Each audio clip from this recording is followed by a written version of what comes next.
Cleopatra, the last pharaoh of Egypt, enters history like a storm and leaves it in fire. Imagine the desert night, the Nile reflecting silver light, and a woman whose beauty was matched only by her ruthless will. She was not only a queen, she was survival made flesh, wearing the crown of a kingdom surrounded by enemies. Rome was rising like an iron tide, Egypt was trembling like a candle in the wind, and Cleopatra was the single flame holding back the darkness. From the first moment she walked into power, she knew she had to use everything. Her intelligence, her voice, her body, her cruelty, because to hesitate was to be erased. She was no dreamer. She was a fighter who understood that in her world only two choices existed, to rule or to die. She was born into blood. Her family, the Ptolemies, had ruled Egypt for centuries, Macedonian Greeks who sat on the throne of the pharaohs while pretending to be gods. They spoke Greek, not Egyptian, and lived inside a palace dripping with wealth, but their dynasty was soaked in betrayal. Brothers poisoned brothers, sisters strangled sisters, children murdered parents to wear the crown. In that nest of vipers, Cleopatra grew up, listening to the screams behind locked doors, learning early that trust was a weapon and love a lie. She studied philosophy, languages, medicine, but her greatest lesson was survival. She could speak the tongue of her people, unlike her ancestors, and she knew that if she ever ruled, she would need Egypt itself to believe in her.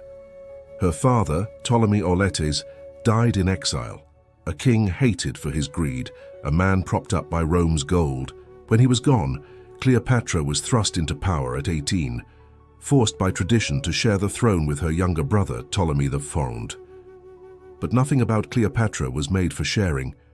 She wore the crown like a second skin, and she would never give it up to a child and his scheming advisors. In the marble halls of Alexandria, the whispers grew louder. Plots gathered around her, and within 3 years her enemies struck. She was driven from the city, stripped of power, exiled in her own land. For most rulers that would have been the end, but Cleopatra did not crawl away to die. She sharpened her mind, gathered allies, and waited for a chance to strike back. That chance came not from Egypt, but from Rome. Julius Caesar, conqueror of Gaul, dictator of Rome, a man feared across the world, marched into Alexandria to settle Egypt's civil war. Cleopatra understood instantly what this meant.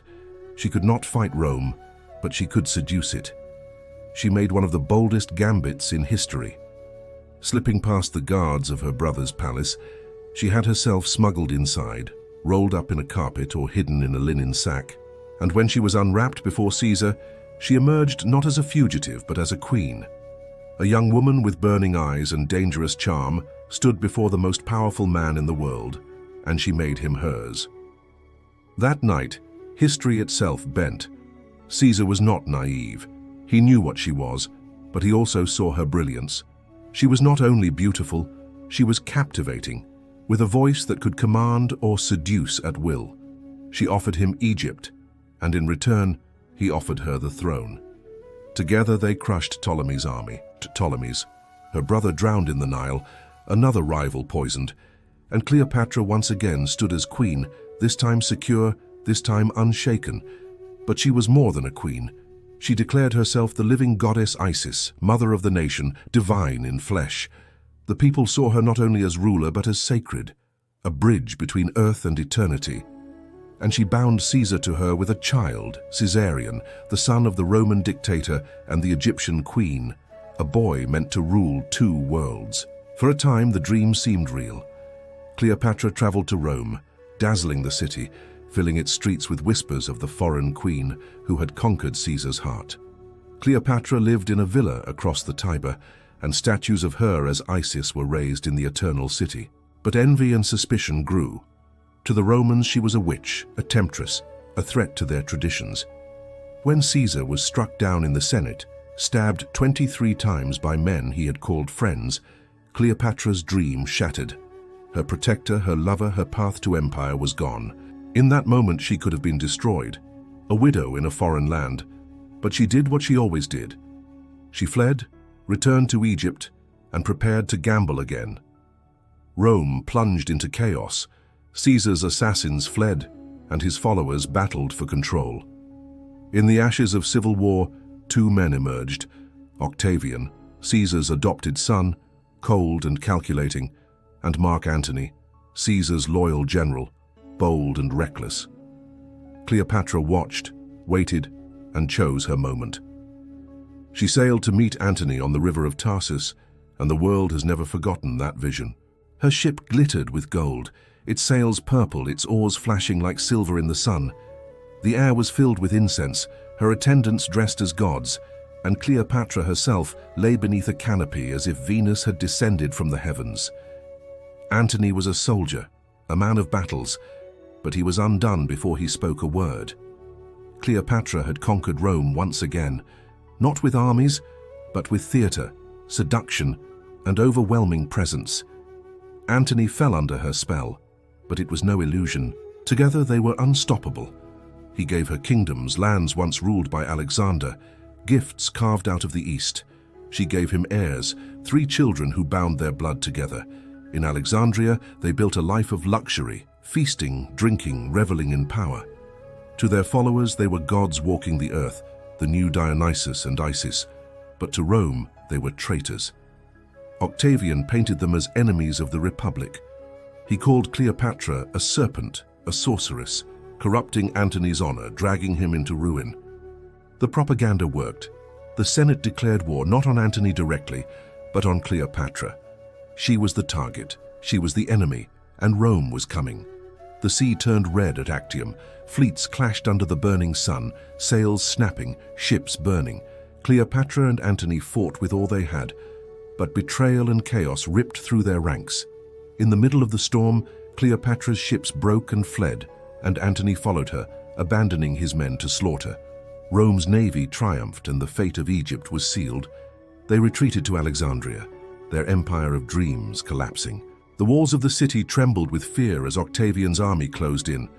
Antony, broken by defeat and betrayal, fell on his own sword, bleeding in Cleopatra's arms, whispering his last words to the woman who had cost him everything, and yet meant more to him than life. His death was not only the end of a man, it was the death of their rebellion against Rome. Cleopatra was alone. Octavian promised her life if she surrendered, but she knew what that meant. She would be paraded through Rome, mocked as a trophy, stripped of dignity, remembered not as a queen but as a prize. That she could not accept. She chose her own ending. In her final chamber, she dressed in her royal robes, the crown of Egypt upon her head. She arranged her treasures, spoke her last words to her servants, and asked for a basket to be brought to her. Inside was the serpent of the Nile, the asp whose bite meant death. She lifted it to her skin, felt the sting, the burning flood of venom, and lay back upon her couch. Her breathing slowed, her lips trembled, and the light faded from her eyes. When Octavian's men broke down the doors, they found her lifeless, her 2 maidens dead beside her, the last queen of Egypt gone into silence. Cleopatra's story did not end with her death. Her son Caesarion was hunted down and killed, her children by Antony taken to Rome, her kingdom swallowed by the empire. Egypt, the land of pharaohs, was no more. But Cleopatra became more than flesh, more than queen. She became myth, a legend told and retold through centuries. Rome tried to paint her as a seductress, a harlot who bewitched great men, but the truth is sharper. She was a ruler who fought to save her kingdom against impossible odds, who wielded every weapon she had, who stood against the greatest empire the world had ever known and refused to bow. She was neither goddess nor witch, but something more frightening, a woman who would not be erased. Her life is a warning written in fire. Power is never safe, alliances are never pure, and survival demands sacrifices that leave scars on the soul. Cleopatra knew that love and politics were the same battlefield, and she played both with unmatched skill. She bent Caesar to her will, she bound Antony's heart, and she stood against Octavian until the last breath. Even her death was not defeat, but a choice, a final act of control. In a world that sought to strip her of dignity, she claimed it for herself, dying as a queen instead of living as a captive. This is not just history. It is theater soaked in blood and perfume, written in shadows and fire. Cleopatra was no victim. She was a strategist, a survivor, a performer, a queen who lived and died on her own terms. Her empire may have fallen, but her name did not. 2,000 years later, we still whisper it. We still see her eyes lined with kohl, her crown gleaming, the serpent coiled at her side. Cleopatra, the woman who defied Rome, who defied death, and who became eternal. But history has even more fascinating leaders waiting in the shadows. Stick around and subscribe. Let's explore their worlds together. History isn't just old stories, it's an epic adventure full of power, ambition, and incredible tales. Thank you for watching.